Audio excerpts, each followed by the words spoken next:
This is going to be a chaotic talk in the following way. I think it was 2 days ago, Farina said that no one was speaking today, and she asked me to speak, and I said no. And then she asked again, and I said, only if someone else won't.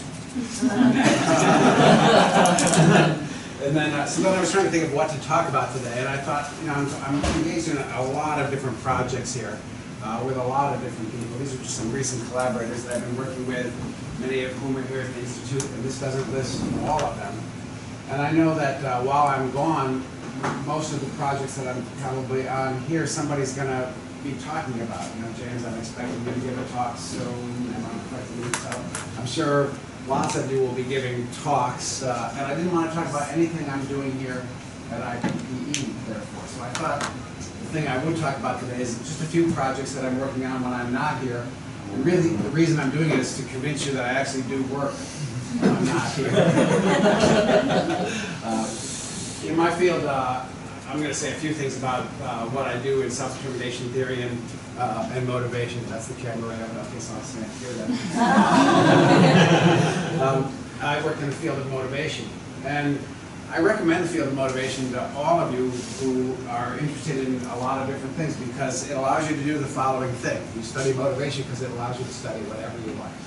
Motivation is involved in everything. It's involved in wellness, it's involved in sports, it's involved in business, it's involved in my own profession as a clinical psychologist.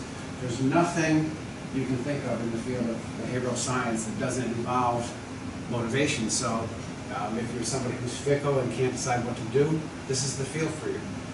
And I think one would know that from looking at just the broad theory that we call self-determination theory, just the number of topics we study when we are working in this. This is just the basic research areas that have evolved over time from the early days when Ed Vesey and I started our work in this area in the I don't hate to say this, but in the 1970s when we started this work until today. And I'm not going to talk about most of these today, but I'm hoping at some point to talk about a little bit of new work in the area of aspirations and life goals and how they affect people's well-being. SDT has been applied in all kinds of domains. I'm a psychotherapist by profession, and was a trainer of psychotherapists for many, many years before I came here. So I certainly have been interested in psychotherapy motivation, but really motivation in every sphere of life. And again, one of the reasons to study motivation is we get to study all of these different things. And today I really want to talk just about a little bit of work about motivation in the area of organizational psychology, particularly managerial styles and how they influence people's motivation and engagement in the workplace. And then another thing I just thought I would talk about today is the issue of stigma and prejudice and some work we've been doing in the area of lesbian, gay, and bisexual identity and the impact of stigma, internalized stigma, and people's support as an influence on wellness. And really, you know, I guess just to give a couple preface comments for people who don't know a lot about self-determination theory, is it's a really broad theory, but its central concern of what are the things that facilitate or undermine people's highest quality motivation and their wellness whenever they're engaged in something. And so we've been looking for a long time at the factors that are really essential for people to thrive and to do their best, as well as the things that when they're deprived of these things that really interferes with their doing their best. And the theory in its broadest sweep says that there are at least three, there may be more, basic psychological needs, the satisfaction of which will lead people to have the most volition that they can have when they're engaged in activity, their highest degree of wellness, and will also allow them to be socially integrated and to be really a part of the society or the group in which they are finding themselves.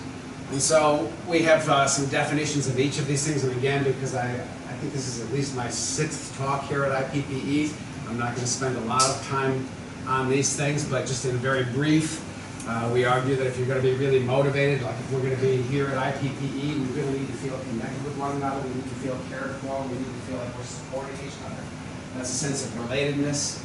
If we're going to be working and thriving here at IPPE, we have to have a sense of efficacy and confidence in what we're doing, and feel you know, that we're able to do the things that really matter to us and have control over our environments. And thirdly, to thrive in any workplace or in any kind of setting, you have to have a sense that the things that you're doing are things that you can support with your own values and your own interests. They have to be things that you can endorse as a person. And we use the very strict ideas about autonomy that come out of philosophical literature, analytic philosophy, and continental phenomenological philosophy that says that autonomy is really not about independence, it's not about separateness, it's about being behind the very thing that you're doing so that you can self-support it as you're engaged in that activity. And so we see all three of these things as really essential needs, and I say this as part of the background for where I want to go, which is when those needs are satisfied, then we have a higher degree of volition. And SDT also has a kind of, I guess you'd say, it's not complicated, but a specific idea about what volition looks like. We see that there are many different kinds of motivational states in the world. You can be non-volitional because you're pushed around by rewards and punishments in the environment. We call that external regulation. It's a very low level of volition. You can be pushed around instead by your own introjects, which is your sense of guilt and shame when you don't do something, versus pride and self-aggrandizement when you do something well. We think of this as a not very autonomous form of motivation, but a little more autonomous than this one. Still even further on a continuum of autonomy, you can do something because you really believe in the value of that activity, which we call identified motivation, so now even more volitional. And if the things that you identify with fit with one another, and you're engaged in an activity that then is also congruent with your other values, then you can be wholeheartedly behind the thing that you're doing. We call that integrated motivation. And it's the highest level of motivation in terms of volition. Also, we have for a long time studied intrinsic motivation, when you're doing something just because it interests you or because you find it engaging and fun to do. That's also a high degree of volition. So these two states, integrated motivation and intrinsic motivation, represent the highest levels of autonomous engagement. And that's what we're typically trying to promote in workplaces or in clinics or in any kind of intervention that we're doing where people are engaged in behavior or behavior change. So why do we do that? Because we think when people are autonomously motivated, there's a lot of benefits to this. First, they're more likely to sustain their engagement over time. They're going to have the highest level of wellness in their experience while they're engaged in an activity. So they're going to have more vitality and more energy. They're going to perform better. And if it's a learning environment, they're going to show a deeper kind of learning, not just learning for the moment, but really something that they integrate with the other forms of knowledge that they already have. A true assimilation. So when I was trying to think of some things to talk about that haven't involved anybody here at IPPE, one is a project that we just published, it just came out a couple weeks ago, that I want to lead up to, which has to do with work motivation and the impact of supervisors on people's work motivation. But to get to that particular thing, I need to do a little bit of a lead-in about some other previous work that we've done in this area, so bear with me on a bit of introduction here. There's been a lot of work spawned by self-determination theory in the work environment, and a lot of it's not mine, there's tons of it out there. On a kind of global level, people in the organizational industry sometimes they contrast what they talk of as extrinsic motivation, but here they mean doing stuff for the money or because of the demands of the work environment, and then they contrast it with intrinsic motivation, where when they measure that, they usually really mean what I would call autonomous motivation. But one thing that's come out in that literature is that if you look at things like affective commitment to your job or your intention to turnover, the amount of burnout, these things are predicted by more autonomous engagement in jobs. And this has come out across all different kinds of industries and different kinds of authors who do this. I like a little more differentiated model of this, and I've always loved this little study by Gunther on the Swiss insurance industry where he measures the specific types of motivation by asking people, why are you engaged in your job in the insurance industry? And you can see here how this continuum of autonomy, as we typically talk about it, is so predictive of things like job satisfaction, turnover, and even your degree of commitment to the organization itself in terms of how much civic virtue you show when you're in the organization, or how much of what we call organizational altruism, how much you're willing to give to the organization to make sure it's thriving. These things are predicted by more and more autonomous forms of motivation. So you can see if you're identified and integrated in your motivation, you're going to have the highest levels of job satisfaction. You're likely to not want to leave your job because you're really happy in your job. And you're going to be giving more to your organization in terms of trying to help it thrive. One of the things that's been really interesting to me as an organizational consultant is you go around the world and a lot, and you can find an organization to say, well, what's wrong with your job? People say, they don't pay me enough. But what we find is that when people are saying that, it's usually not because they're not paid enough, it's because they're really unhappy with their job. People who are really autonomously engaged in their job and are finding satisfaction with their job typically are happy with their pay, or at least they're not dissatisfied with their pay. They become dissatisfied with their pay when they're dissatisfied with their job first. Over and over again, we find this kind of thing. And just a couple more studies. Here's another set of studies on that came from New Zealand. A couple of researchers that I know from New Zealand showing in organizations in New Zealand, giving to your organization, your organizational citizenship and your individual citizenship, your willingness to help out team members, really predicted by this level of quality of motivation. And even when you look at counterproductive work behaviors, they're usually negatively related to the degree to which you value what you're doing in the job.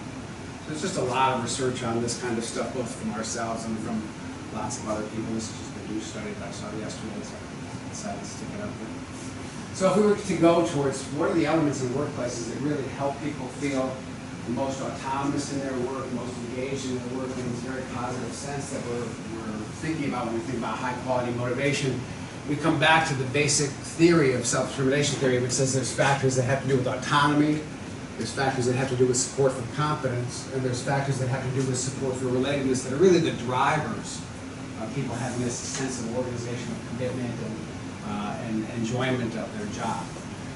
And of course, you can all think about this in a personal sense in your own job. When you think about both the satisfiers and the dissatisfiers in your job, I think you probably find that there are factors in each one of these things that are there, the things that are really helping you feel effective at your work, help you with job satisfaction, the things that help you feel more autonomous in your work, really help with job satisfaction, and similarly for relatedness. So we've been studying lots of these different factors in different studies, but the one I want to focus on is the one up here, which is the autonomy support from your supervisor, and the role it plays in work engagement.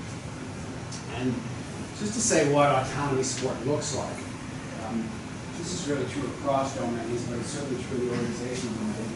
To feel like you're supported in your autonomy by your supervisor, the first and probably central ingredient is you feel like that supervisor understands your point of view, takes an interest in the way you perceive your job, and your experience on your job itself. And part of what makes that such an important thing in supporting autonomy is if you take the internal frame of reference of the people that you're working with, then you understand the obstacles that they're facing, you can be sympathetic and empathic with the problems that they're facing on the job, and then you're also much more likely to be in a position to be able to help them solve those issues.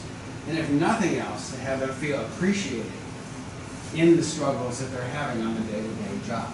So we call this taking the internal frame of reference. That's just another way of saying that you're empathic. But it also means that you actively take an interest. You solicit from the people around you what's going on for them in their engagement in the job. So if I'm going to hand, I have a company back in the States that's called Immersive. If I'm going to hand a task over to one of my employees at Immersive, I want to find out from them, how's this going to be for you? What do you anticipate this is going to be like? How's this fitting in with the other demands on your job? So I can understand from their point of view what they're going to face as they engage in that particular endeavor. It's a hugely important thing in a supervisory style. Along with that goes, I also want to get their inputs. I want to find out from them, well, how do you think that, is there anything you can suggest on how we can do this most efficiently? Do you have any ideas about this? Seeking input and that kind of stuff also helps them feel ownership over the job. That's not now just something I'm making them do, but something they are engaged in with me. And that's something that's really important in terms of that sense of autonomy and engagement. Where there are choices on a job about how to go about doing something, I want to offer those kind of meaningful choices about how it gets done, when it gets done.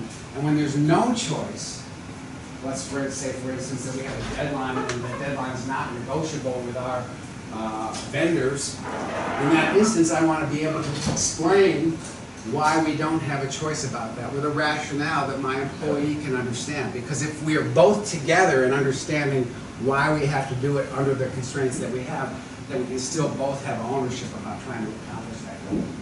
So a meaningful rationale is really, really important so that everybody's on board with what's going on. I see Jasper's in the room here, and I'm working with Jasper a lot. If we have something that's really kind of a pressure from the outside, I have to turn to Jasper, and I hope that I can explain to him why I'm giving him this arbitrary stuff to do. So a rationale really matters, and in fact, I hope that none of you talk to Jasper after this talk. You might have some things to say about how I'm not living up to these things. And then, we would minimize the use of controlling language, the shoulds, the have-tos, the musts, and instead really be focusing on that sense of cultivating that sense of volition in the workplace. And not using rewards or punishments as a way of trying to get people to do something, not dangling contingent rewards in front of people, not pressuring them with threats of job loss, because those things really do interfere again with that sense of ownership and autonomy. There's a lot of other elements that go into being a good supervisor around competence support and relatedness support, but I just want to focus on this set of things here for today, because in a way, this is the most central piece. When you're really autonomy supported, you're going to be sensitive to the issues of competence. You're going to be sensitive to the issues of relatedness, because in taking the internal frame of reference of the employee, these things are going to surface. And they should surface, and that allows you to then promote relatedness and competence through an understanding of what that position is of that employee. Yeah. I also was really taken by your metaphor of the umbrella. Oh, the other day when we were talking? The good supervisor provides an umbrella so that some of the stuff that doesn't fit within that they don't have any control over because it's some part of the organization. Sure. Yeah, I mean, because everybody who's in an organization has stuff that's coming down to them. It's not always itself what I'm trying to support. Just as an arbitrary example, you might have pressure to get a certain kind of ERA score. I'm just making that up. You could have that kind of pressure that's on you, and so you feel controlled and maybe pushed around by whatever those forces might be. But at the same time, that your job as a supervisor, as Herb just said, put up an umbrella over that stuff, so that the way you're interacting with the people below you at least is not letting that stuff rain down on them. And that's hard to do. And one of the things we find a lot in organizations is when there's a lot of rain coming up from above, a bad supervisor says, well, you have to do this because they're telling me to do it. And not only does that not help the autonomy issue, but it also makes people distrust the organization as a whole and feel more dissatisfied with the organization itself. So it's a huge thing to provide that umbrella or that shelter for the people who are underneath you. I always think, if you take a position of power, you're responsible for the well-being of everybody underneath you. Power has with it this important sense of take care of the people over whom you have power, insofar as you do.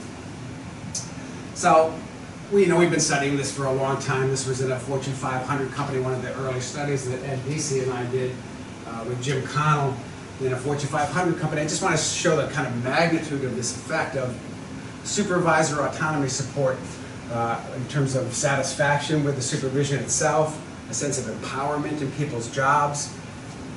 That point I made earlier about satisfaction with pay and benefits when you're a supervisor. That's why we can pay you as little as we do here. And then, as I said before, trust in the corporation because of the way in which, if you don't hold up that umbrella, you're leading people to distrust the company as a whole and that overall job satisfaction. So this kind of finding is something we find a lot.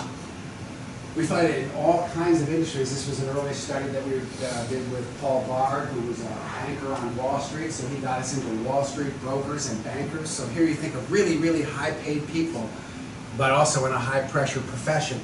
Most people think it's all about the money for these people, but it's not. If they have a manager who's more autonomy supportive, their basic needs are being better met in their workplace. And the result of that is not only do they perform better at their job, they make more money for their companies, but they also have better well-being and health. This is a published study in Journal Applied, which is kind of a fun one to read.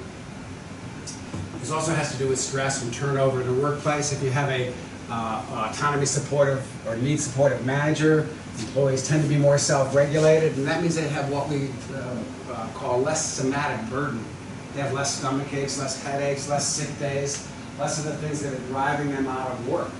And somatic burden is a big cost for companies because it leads to absenteeism and it's associated with greater turnover and tension. So we can see the ways in which there's an irradiating effect of better supervisory styles on all kinds of what we call KPIs, or the key indicators that companies care about in terms of profitability and effectiveness. Recently, Ed and some of his colleagues in Norway, most captained really by Anna Olsen, they've been doing some longitudinal studies, and in their longitudinal studies they've been able to show pretty definitively how supervisor autonomy support leads to greater sense of need satisfaction in the workplace, which in turn leads to greater work motivation over time. And they can replicate this across multiple time points. Another recent study came out that shows just the opposite pattern of this, of need frustration at work, leading to downstream effects on negative outcomes in work from a longitudinal perspective. So the result of that is we've that's a better time than we've done some interventions in different workplaces. This is just one case study. It's one of our early interventions that Ed and I did in it was actually Xerox Corporation, when Xerox Corporation used to exist. It wasn't our fault. It was really their fault of not anticipating Canon and other Japanese corporations would take over their market. But at a time when they were one of the biggest companies in the U.S., they asked us to intervene in their company because they had a lot of dissatisfied employees, and they were the people who were called customer service representatives. They were the people who fixed Xerox machines all over the country. They were very dissatisfied with their pay and benefits, and it turned out at the time that the average person who fixed a Xerox machine made a good deal more than I made as an assistant professor at the University of Rochester. I didn't think they had bad pay and benefits, but they were dissatisfied because they didn't have a good workplace. So we did an intervention with them, which was really kind of a low-key intervention. We picked out the company actually picked out some branches to intervene in, and then we had a control group of branches that were matched with that. We did an intervention where basically the core of the intervention was getting managers to take the internal frame of reference of their employees. There were other things that we did about teaching them some skills around that stuff, but the main thing was teaching them how to listen and how to surface issues that were coming up from different people. And this is not a very exacting graph because it doesn't have the standard deviations on there, but we were successful in our experimental group of increasing the degree to which managers endorse the style of autonomy support themselves by their own self-report. And then the company said, we don't want you to measure the outcomes. Our, let's see if I say this right, HR division, right? Because I don't know how to say H. This is a Catholic university, so HR division they said they wanted to measure the outcomes for themselves. And so this is what they found. They found that in the places where we intervened in their branches, that people became more satisfied with their overall job satisfaction. They had higher trust in the corporation subsequent to that intervention, and they were more satisfied with their current level of pay and benefits. That dissatisfaction with pay and benefits went down, even though there was no change to their compensation system at the time. So a successful intervention from the company's point of view. That's been replicated, by the way, in a few different Fortune 500 companies recently. Reeve and Sue did another Fortune 500 intervention based on this first one, and the successful stuff that they reported in the recent journal. So all of this, anyway, leads up to the following thing, which is we recently, in a couple of articles, have laid out our overall SDT model of work motivation. This is partly what informed the study that Teresa and I've been working on recently with the police about how work environment will have an impact on motivation, but particularly autonomy support versus control should have an impact on that. And this should have an irradiation effect on a number of outcomes. So this leads, finally, to the new study that I just wanted to talk about, which is an opportunity I had with some people from the business school at the University of Melbourne. I was got in contact with Gavin Schlemp, who was the organizer of this, and Peggy Kern, who were two faculty members there, who said that they were going to do a meta-analysis on supervisor autonomy support, and would I like to be involved in that? And I said, yeah, I would, as long as they would do all the work. But that wasn't really true. But anyway, they collected through systematic review all the studies they could find where autonomy support was being measured from a supervisor's standpoint through multiple ways. Sometimes it was through self-reports, sometimes it was through employee reports about the supervisor. Those were the two main things, and you'll see in here that they look for the heterogeneity effects and moderations and issues like that. But what was cool about the study is that there was in most of the analyses, there's a K that approaches 83 here, 83 different samples that they were able to identify, where this was done in over 35,000 employees involved in this particular analysis. And these are the meta-analyzed correlations, so kind of the simplest data to derive from all of this, of the correlations between leader autonomy support and the various outcomes. You can see here, obviously, a strong relationship with all three basic psychological needs in the workplace. And I want to say why I think this is kind of a cool set of findings is because this is only one element in your workplace. You also have job content, job design, flexible hours, a lot of things that supervisors may or may not have control of. So this one variable is having a pretty big impact on a lot of other variables, as well as the thing that I think I care about the most, which is employee wellness and level of stress. There was in many studies performance indicators or indicators of the extent to which employees were specifically contributing to the corporation through organizational citizenship. This is a notoriously very difficult outcome to predict in any corporation because there are so many things that affect performance in the workplace that sometimes are not even in the employee's control. But nonetheless, a significant correlation here, and engagement in work as well. And if we look at the overall path model that grew out of this, you can see that it very much fits with the SDT work model, which is that the leader autonomy support in the workplace has a direct impact on basic psychological need satisfaction, which in turn is supporting the autonomous motivation of the employees who work there, and then having an impact on all these outcomes. Was the general well-being, is that hedonic and eudaimonic? It's a whole basket of this was a whole basket of well-being indicators. And of course, you know, even when you ask me that question, I want to get into a quibble, but I don't think there is such a thing as eudaimonic well-being. I would question that distinction, personally. I think that there's eudaimonia, and then there are the things that follow from eudaimonia, but I'm personally like shiver when I hear the phrase eudaimonic well-being. Sadly, because I used it once and I've been held responsible for it ever since, and so I try not to use it. My own theory about eudaimonia is that that's a way of being and a way of living, and luckily, if you live that way, if you live by virtue and pursue excellence, happiness follows from it. That's my view of the Aristotelian view. But this would contain things like vitality, meaningfulness, as well as subjective well-being, satisfaction, those kinds of things. So I think both hedonic and the other one. And the other one. And so you know, it turned out to be a really cool meta-analysis, and that's the first bit I wanted to talk about. Any questions on this before I go to the next bit? Yeah. So you did a step further to see the actual outputs of the thinking of the things, so many sales, expedition, or so many printers that things. Yeah, so there's the literature around this about the extent to which these things will actually affect the performance of the organization as a whole. This gets me back to the thing of, you can have an organization that really has thriving employees who are fully engaged in their job, but they're in the wrong market. Or something happens where suddenly a new technology comes out and the thing that you were working on is now obsolete. And so there's things that would mess up that correlation. What has been really shown definitively is that in a young corporation, in the first 5 years of a corporation, these things are highly predictive. This model would be highly predictive of the success of an early corporation. And after you get beyond 5 years, that correlation starts to drop off because organization performance now becomes influenced by so many other factors that are in a way larger than just the employees. It's not an absent correlation, but it becomes more negligible over time.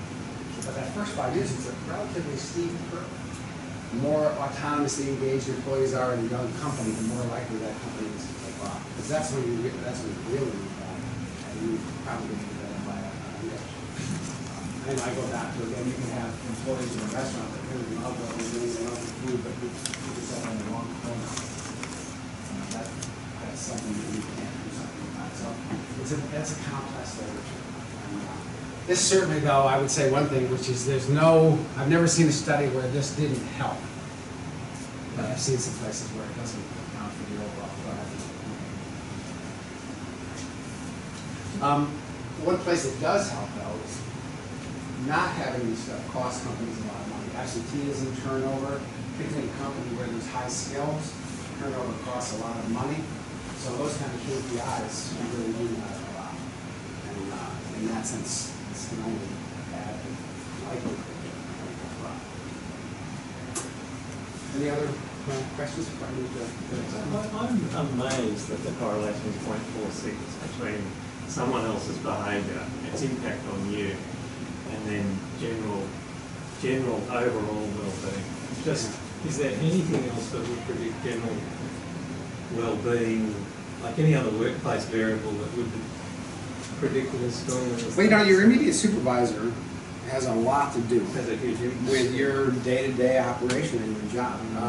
If you come into work every day and your manager or your immediate supervisor is controlling, doesn't take your point of view, gives you tasks, and doesn't ask you anything about it, life is miserable. And this is about your well-being in the workplace. This is not necessarily about your overall life. But it's a big impact on that too, because how much of our lives are made up by work? More for me than you, Paul, but still.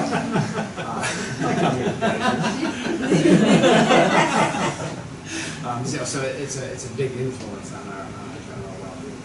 Were there major moderator variables in the analysis? There's some moderators by methods. So, for instance, you get a stronger set of results when it's the self-report of employee versus its other reports. So that's for these leader autonomy support.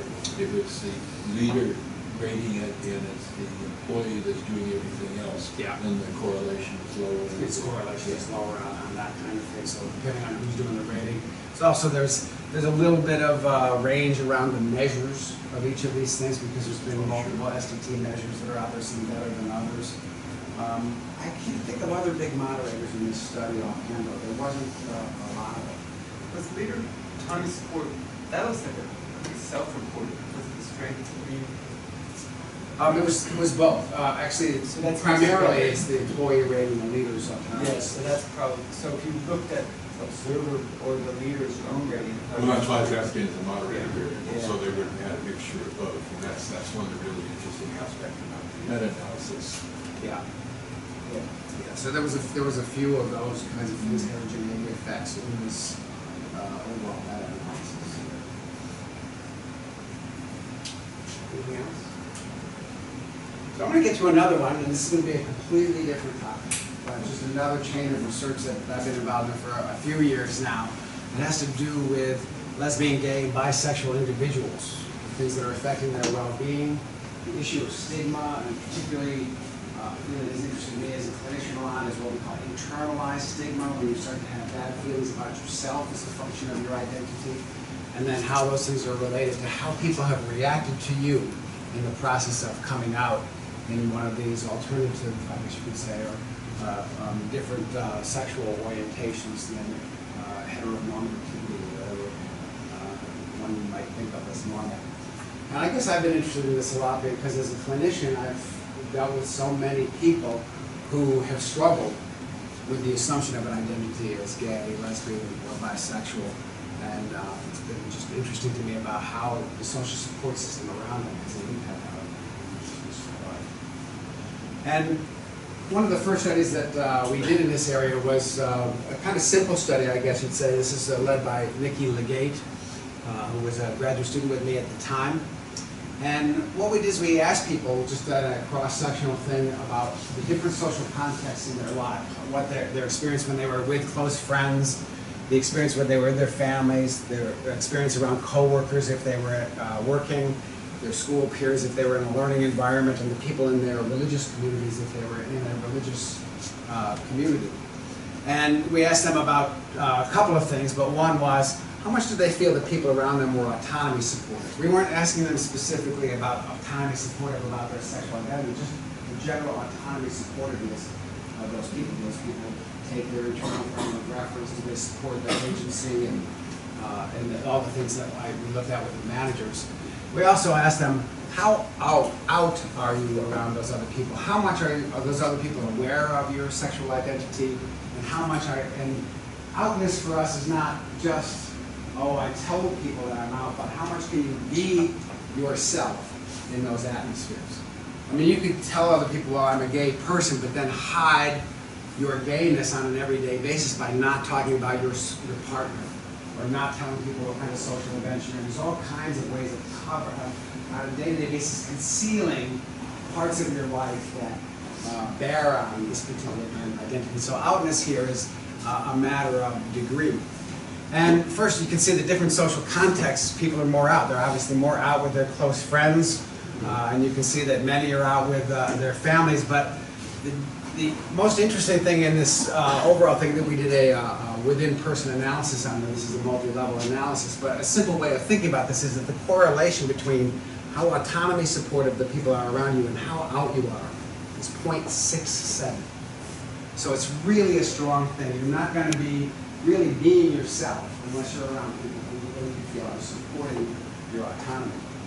And this has an impact on well-being that's a pretty strong impact. And so here's one just on your self-esteem when you're in that social context. So if you're in a social context where you feel low support for autonomy, everybody's self-esteem is low. But if you are a person who's out and you have high autonomy, you can feel high self-esteem. But you can see that there's an interaction there that's much less so for people who are not out. But autonomy helps everybody in terms of feeling more self-esteem, but it particularly helps for people who are out. And they're more likely to be out in that kind of atmosphere. We can also look at this in terms of depression. First of all, you can see that people who are not, and there's a general literature out there, by the way, that shows that people who are not out have lower mental health than people who are out, regardless of the settings that they find themselves in. And you can see that here in terms of depression, people who are not out have higher rates of depression, but people who are out in a place where they're not experiencing autonomy are pretty close to the same levels of depression. But if they are out in a place where they have high autonomy, depressive symptoms go down. And then here's anger, which shows a kind of similar interaction pattern of how angry you feel.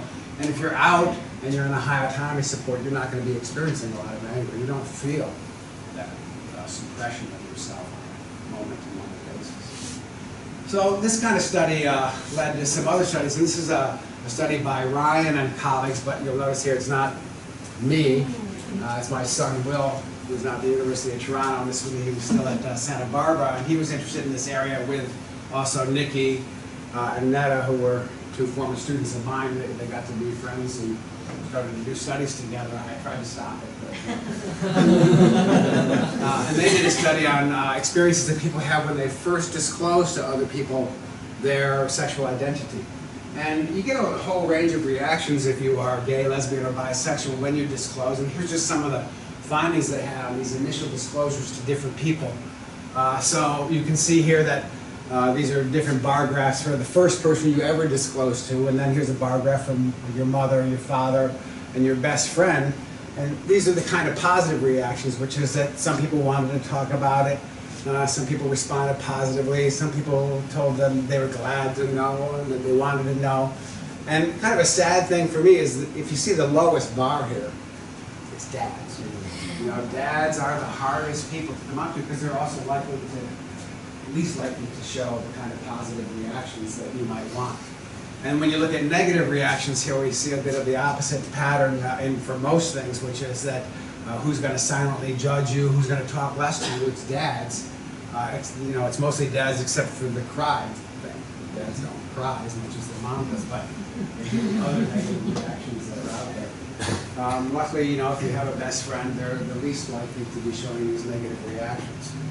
But what they were showing in their study here was that these negative reactions really do have a negative impact on well-being, but that's largely mediated by the fact of what it does to your relationship with those people. Your relational autonomy, your sense of being able to be free around these other people goes down. So if you're a dad and you're not accepting of that sexual identity of your child who's coming out, it breaks down the relationship. That person's not going to feel free around you. They're going to stop. They're going to be concealing. They're going to be not out in the strong sense that I was talking about before, and that stuff has a negative impact on well-being. There's a larger literature within SDT about self-concealment altogether, not just about sexual identity, concealing pain, concealing disease, concealing any kind of invisible stigma has a cost to well-being.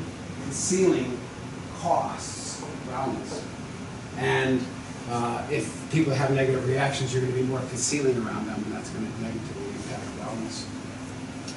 A study that we have under review now, and in this case, both Ryans are involved in it, in the Gate and Weinstein. This is about parental autonomy support when they were children. So it's people retrospectively thinking back about when they were a child and their parents' autonomy support.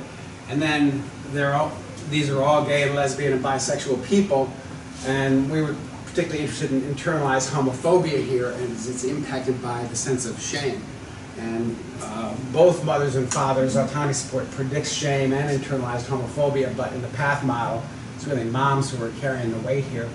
And if your mother's autonomy supported, you feel less shame, and then you're less likely to self-stigmatize, and a number of other health outcomes. Can I ask a question about some of these relational autonomy support? Is it hard to separate it from just liking? Like, you know, you like your mom likes you. That's not necessarily the same as your mom supports your values. Well, you know, first of all, this gets into a complicated area of SDT because we, unlike most relational theorists, say if you don't have support for autonomy inside of a relationship, you don't really have a relationship.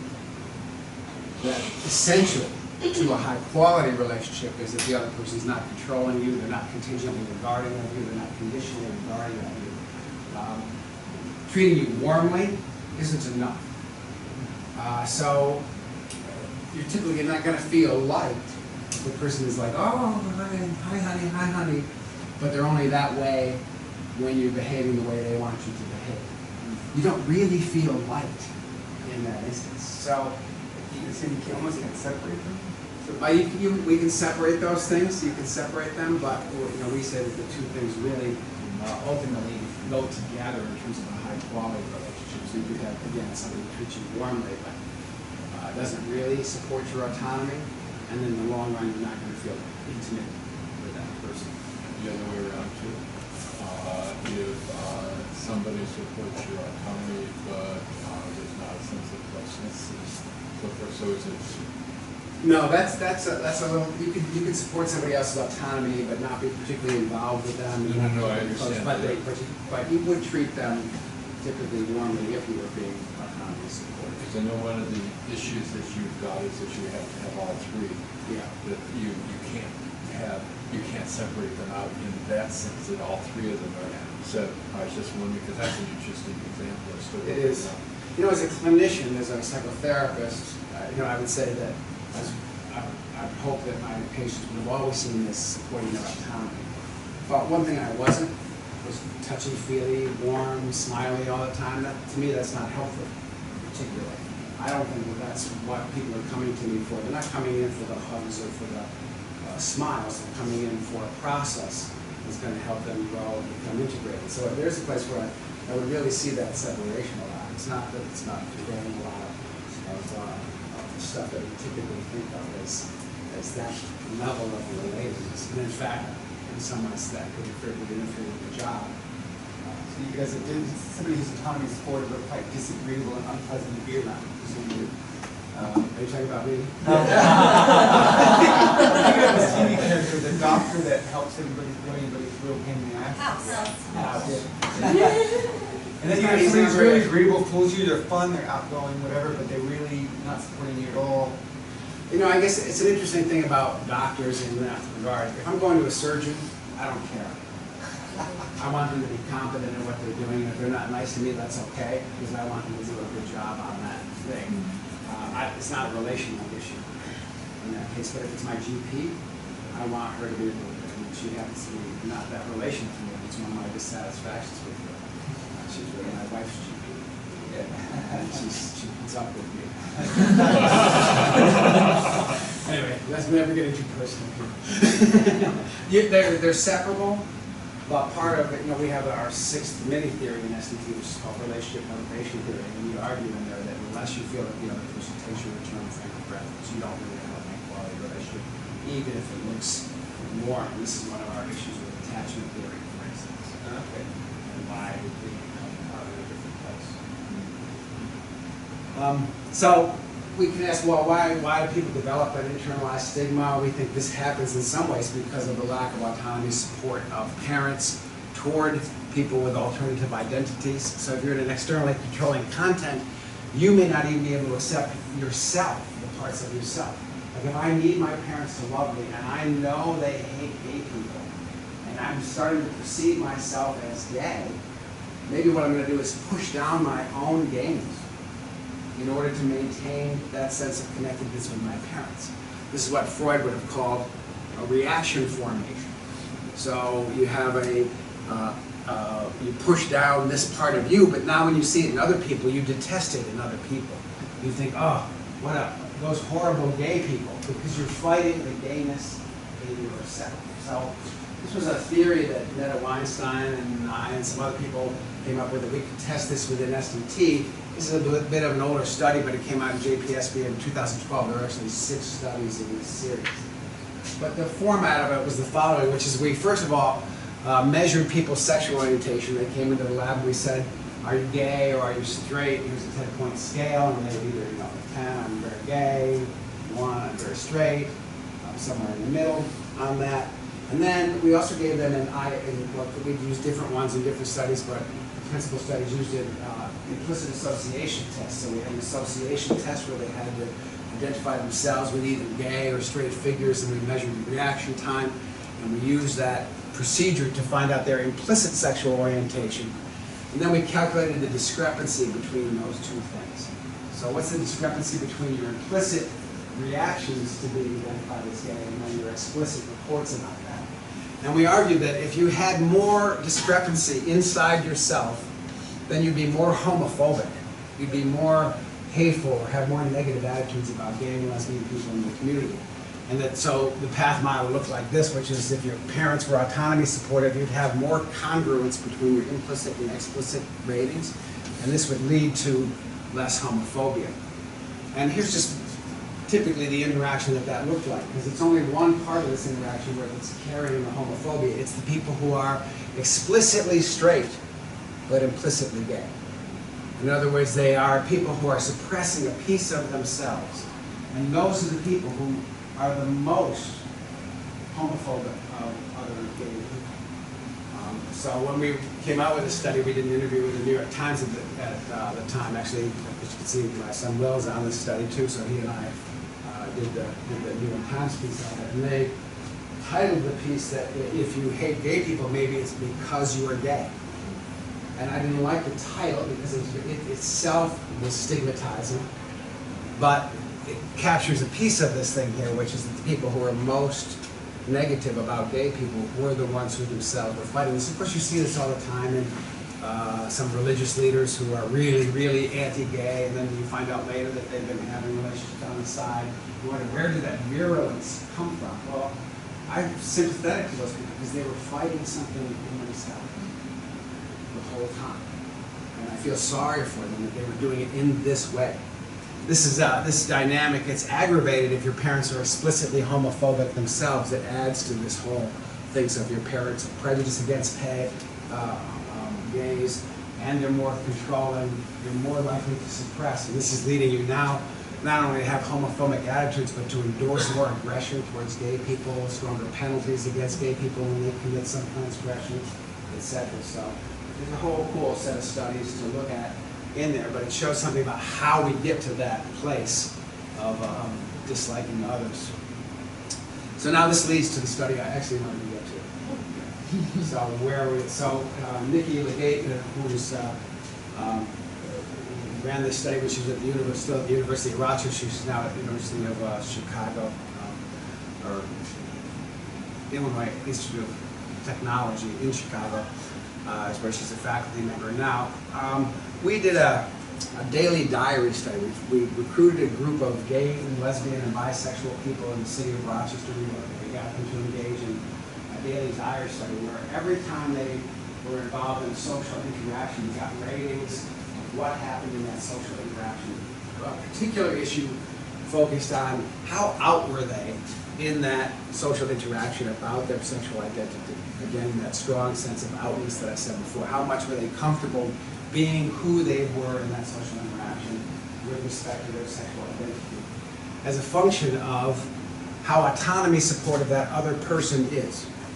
And so our prediction was that people who are autonomy supportive would facilitate more disclosure on the part of the gay, lesbian, or bisexual person, which would lead them to feel more need satisfaction in that interaction, which would lead both to short-term and aggregated well-being and fewer physical symptoms. Because one of the things we really think is there's a somatic burden that goes along with all concealment. It costs you somatically to be hiding who you are.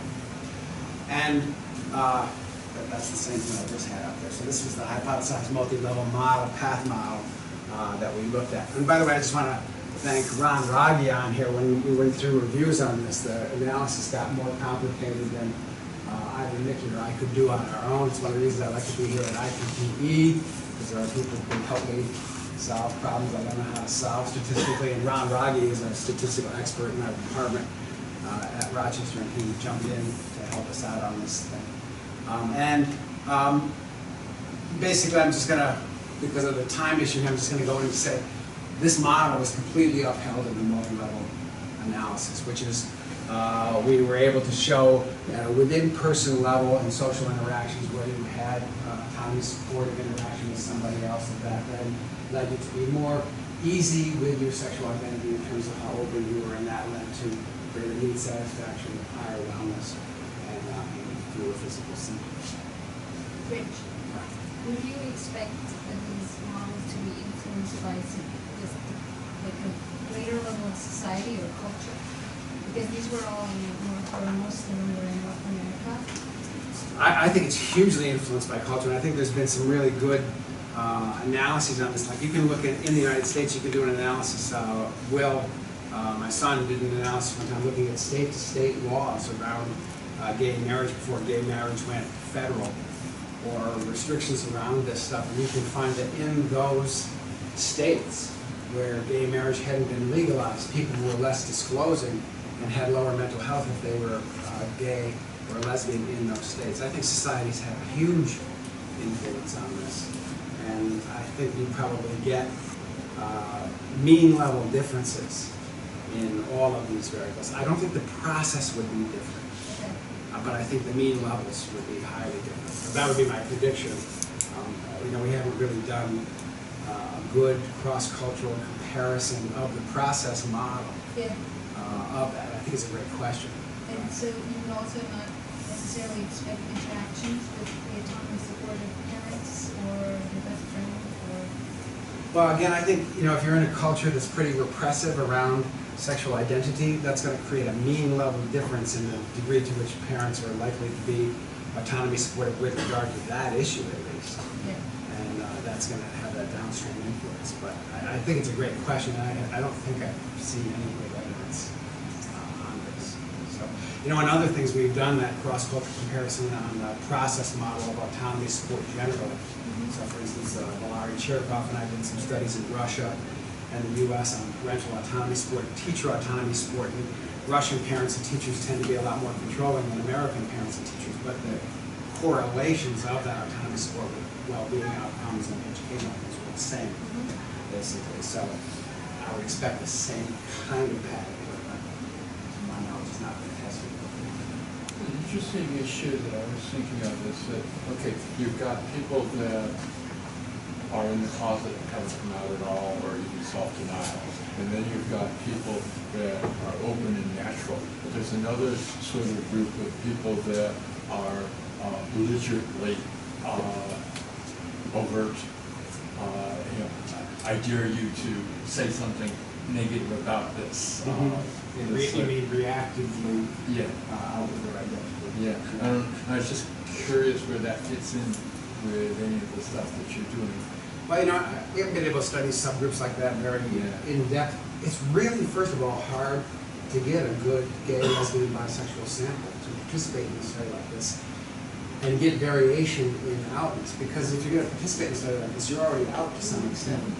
The people who are really still in the class aren't going to sign up for a study where we're saying we're interested in you looking at variations in your outness. So we're missing a part of the population that I think is really suffering out there.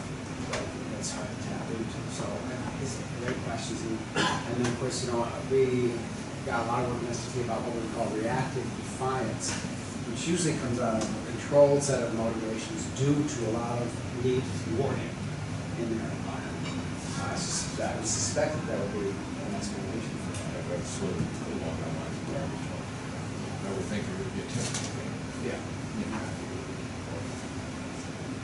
So I was going to do another thing, but I see this is done at 1:30, right? So I'm just going to say just quickly a couple other things that we've been about. We have one of our many theories in SDT is the life goals and happiness theory. And we have this idea that the life goals you're pursuing will be differentially need satisfying. So some life goals that you would pursue would be highly need satisfying and they would lead you to be happy. But other life goals you might pursue, let's say that you really want to be rich and famous. Well, we think that's a thing that would likely, even if you succeed at it, won't be very satisfying with basic psychological needs, and therefore it won't lead to well-being. There's been a whole history of studies that have been around that. And when we did these studies originally, Tim Castor and I came out with a set of intrinsic and extrinsic goals that we use in contrast that looks something like this. If you're pursuing personal growth in your life, if you're pursuing affiliation and intimate relationships like having a good family or a loving family, or if you're pursuing giving to your community, those things tend to hang together as what we call the super intrinsic factor. But people who are after fame and popularity, who also tend to care about how they look and what their image is, and they also tend to care about material goods and having more money, that forms what we call the extrinsic factor. And there's now been, I have to say, dozens, if not hundreds of studies in this particular area. Maybe you know more than I do about this, but a lot of studies in this area that have shown very clearly that this configuration of values, the stronger this is within your personality, the happier a person you are. And the stronger this is, the less likely you are to be a happy person. So it's a relative issue because most of us have a number of these goals configured. So one of the things, the projects we've been working on, I've been working on this particular Frank Martella from the University of Helsinki, is expanding the list of goals that go into it. So in a recent study, we have added in a goal for expressing yourself, and what we call being self-expressive, a goal for safety, a goal for power, dominance over other people, not social influence power, but more power over others. Social inclusion, which is different than affiliation. This means I want to fit in with the group. I want to be part of things, not necessarily that I want intimacy. I don't want to be left out. And then hedonism. And we threw those into the mix to see where they would fall in terms of intrinsic and extrinsic values. And you can see that self-expression and safety, and they fell easily into the intrinsic sample, whereas power and social inclusion and hedonism, those two fell into the extrinsic group. And hedonism, interestingly, is a high cross load.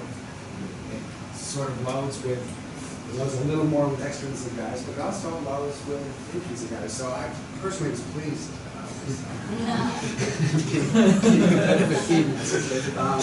that it wasn't just black or white in this. And then we subjected this to multidimensional scaling analysis that went along with some earlier analyses of Bruzet.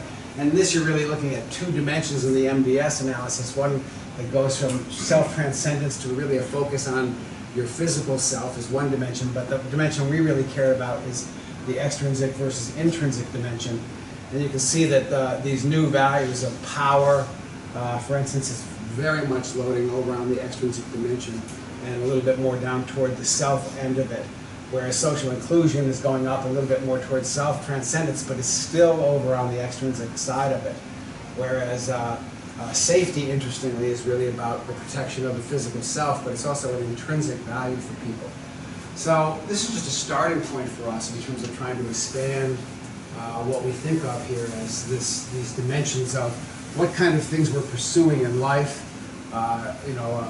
We've been thinking in some of our studies here that we want to pursue some different kind of value systems, like where does caring about nature and ecology fit into this? I think our hypothesis is likely that it's going to be somewhere over here on the self-transcendence and intrinsic side of it, but you can imagine other goals that would be over on this side of things. So we're going to try and expand the sense of how people's values are falling into this map so that we can use those to predict how individuals, groups, and cultures map out in terms of the likely well-being because of what they're pursuing with their energies.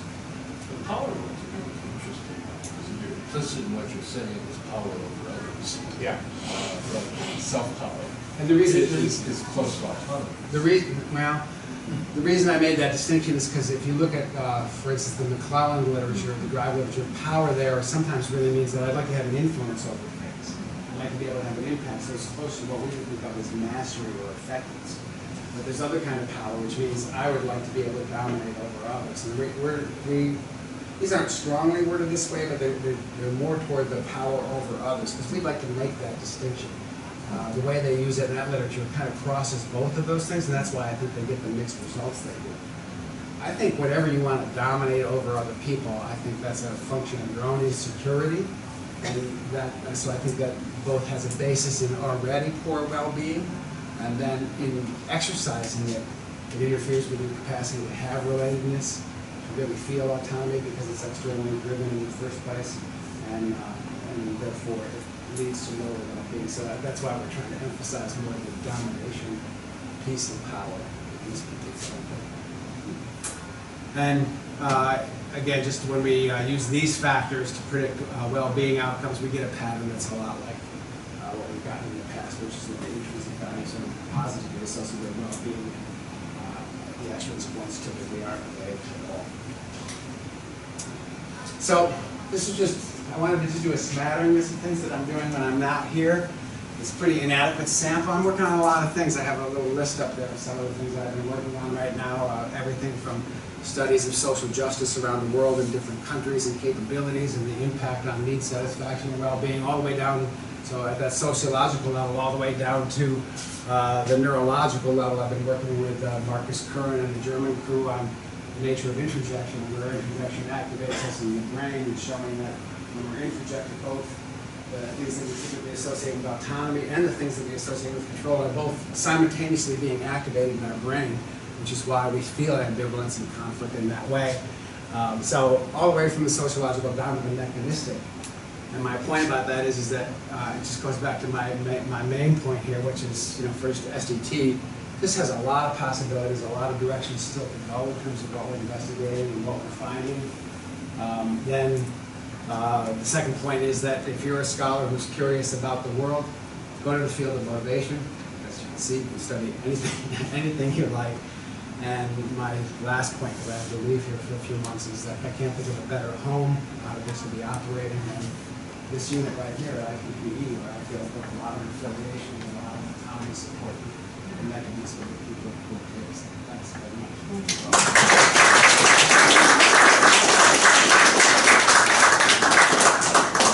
If we have time for a couple questions, I'd be glad to take them. What's the relationship, you think, between trust and autonomy support?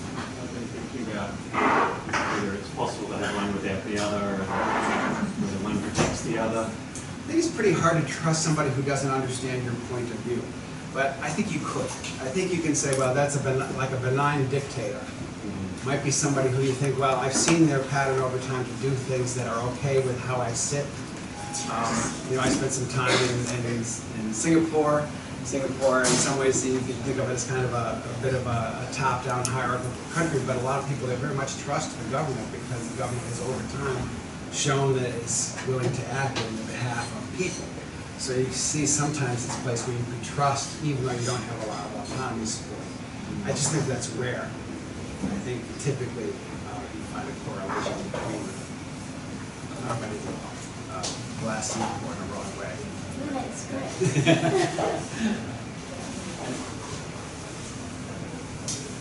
I'll stick around for any questions you might have. I know we have to get back to other stuff because you have no control over your work life.